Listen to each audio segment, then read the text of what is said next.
Hi guys, my name is Christine and I'm a dating, relationship and personal development coach.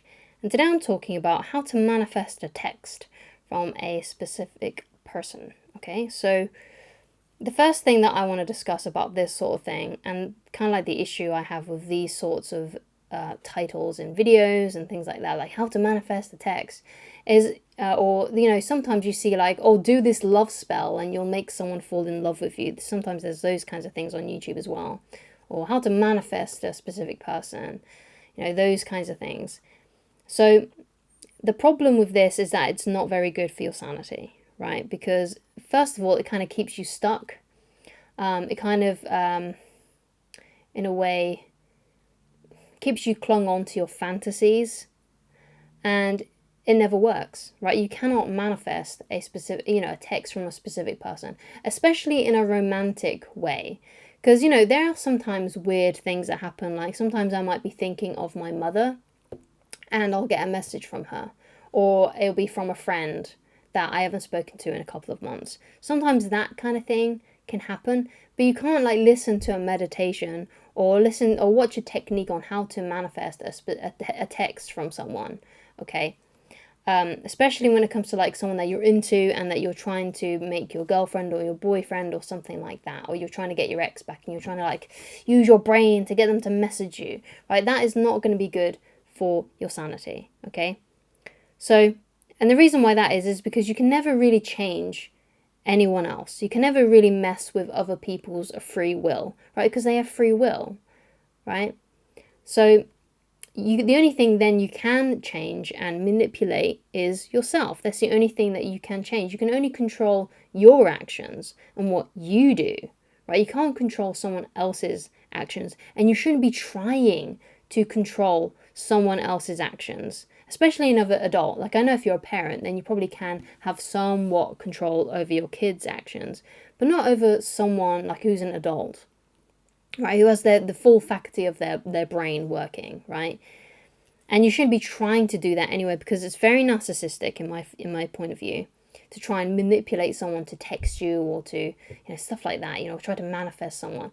I don't think it's, you're going to get, it's messing with bad energy, basically. That's at least the way that I see it. You don't want to be doing that sort of thing. And usually I think people who try to do this sort of thing, like manifest a text from a certain person or trying to manifest a specific person, they don't usually feel very happy with themselves or with their life. Because if someone is happy and content with their life, or at least they're happy with where they're going in life, they might not be happy with where they are per se, but it might be that they're happy with their trajectory, like they might be working towards something and they feel kind of content with the path that they're on. But usually people who are doing and watching videos or trying to, listening to meditations about how to manifest a specific text, or they're usually not 100% happy with their lives. And also, they have a lot of time on their hands as well to try out these things, right? So it's not going to do you any favors, basically, to try and do this sort of thing, to try and manipulate someone else, to try and manifest and try to manipulate someone's actions and get them to text you and things like that. It's not going to be good for your sanity, okay? So if you genuinely want this person, if you want this specific person, you want them to be in your life, you want to manifest them or whatever it is, right? You want to have them in your life because you like them romantically. Then the best thing that you can do is if you haven't already, and if you know this person and they don't know that you like them and they're single, then there's no stopping you actually just reaching out to them yourself and asking them out. That's something that you need to consider. Like, can I actually ask this person out? If they're unavailable, like let's say that they're an ex and they're not in love with you anymore and they dumped you, or it's someone who's already married, or it's someone crazy like a celebrity who you're probably never going to cross paths with anyway, then you shouldn't be trying to do that with that, shouldn't even be thinking about that kind of person anymore, right? But if it's someone who is single, who isn't a celebrity, who isn't like, far off in the hills of Beverly Hills, then there's no reason why you shouldn't message them if you have their contact information and ask them out. Or the next time you see them, perhaps you know them from school or from work, you ask them out, see what happens, right? If they're in a relationship, then leave them alone. But, go and find someone else if that's the case, right?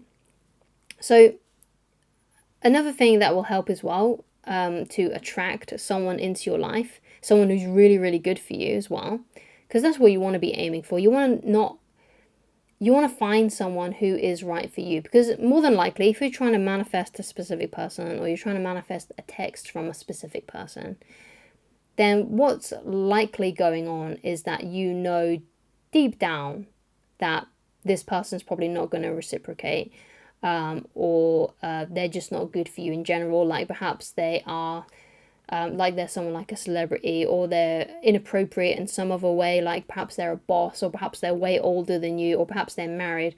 Then you know that you should be focusing your energies on someone else and trying to find someone else. Right? Because like I said, doing this sort of thing where you're trying to manifest a specific person, manifest a text from a specific person, is not going to do you any good for your sanity. It really, really isn't. Right? And I used to think that this kind of stuff worked. Like I remember when I was a teenager, I was looking online and I found like a love spell, right? And all you had to do was like draw this. It kind of looked like a Japanese symbol or something like that. And all you had to do was put their name under it, right? And it would like make them fall in love with you.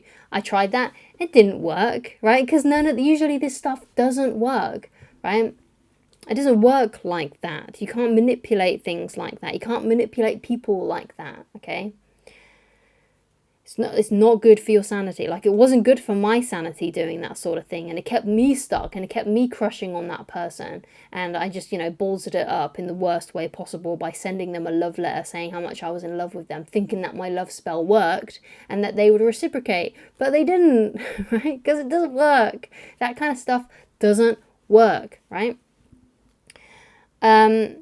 So, if you want, start focusing on different things. Start focusing on you. Start focusing on trying to find someone that you can actually settle down with, right? So you do this by improving your life in some way, like progressing, feeling like you're making progress in life, right? Because that will make you feel good about yourself. If you've got goals, if you've got things that you want to achieve in your life, and you start doing some of those things and you feel like you're progressing, you're going to feel better about yourself. And because you're ambitious, you've got things that you're doing, you've got things that you're trying to do in life, it's going to make you appear more attractive, because ambition is a very attractive quality. So it may be the case that you may get their attention, especially if this is someone that you know personally. They may start liking you once they see that you're doing things in your life that are interesting, and you're progressing, and you're going somewhere in life. You're becoming successful in your own right. Right? So, a quote that I use all the time is, inaction breeds doubt and fear, action breeds confidence and courage. If you want to conquer fear, do not sit at home and think about it, go out and get busy. So if you want to feel good about yourself, if you want to feel confident about yourself, and I feel like people that tend to go to these sorts of meditations or techniques on how to, and using like the law of attraction to, manifest a text from a specific person, they have self-esteem issues, right? And they're stuck in that place where they just can't seem to get over that person. So if you want to start feeling better about yourself and start feeling more confident, because you want to get rid of your self-esteem issues, start taking action on things that are important to you. Start taking action on your goals and start progressing, because that will make you feel better about yourself. Right? It may not make you feel happy and on fire, or it may do, but at least it'll make you feel like, oh yeah, it'll give you some self-respect. You'll be able to look in the mirror and at least respect yourself for taking action that day, right? And that's what you want. You want to get to a place where you at least respect yourself. And from the mindset that I was in when I used to do this sort of stuff, trying to manifest a specific person using love spells, when I used to do that kind of crap, I wasn't in a place where I had good self-esteem. So, I'm only going from my own experience that, people who do this sort of thing have bad self-esteem. But I'm only going from my view and of life when I was doing that, and the view I had of myself when I was doing that. But you're going to feel better about yourself. You're going to feel more confident if you start taking action on your important goals and dreams, and you work at it every day. Okay? So another thing that will help is if you fill in your knowledge gaps. Like perhaps you have some self-esteem issues. Perhaps you have some social anxiety. Perhaps you don't understand the opposite sex, or whatever sex you're interested in. If that's the case, then go out and search for that information, right? Because a lot of people, like to work on the things that they're good at, right? They like to do the things that they're good at. But if they stopped hiding away from the things that they're scared of, hiding away from their insecurities, and started to make their insecurities their strengths, they would feel a lot more confident about themselves. So that's my advice there. Thank you so much for watching. If you'd like to get in touch with me personally and you'd like coaching with me, then please go to www.christineloveridge.com. Thank you so much for watching, and I shall talk to you again very soon. Goodbye.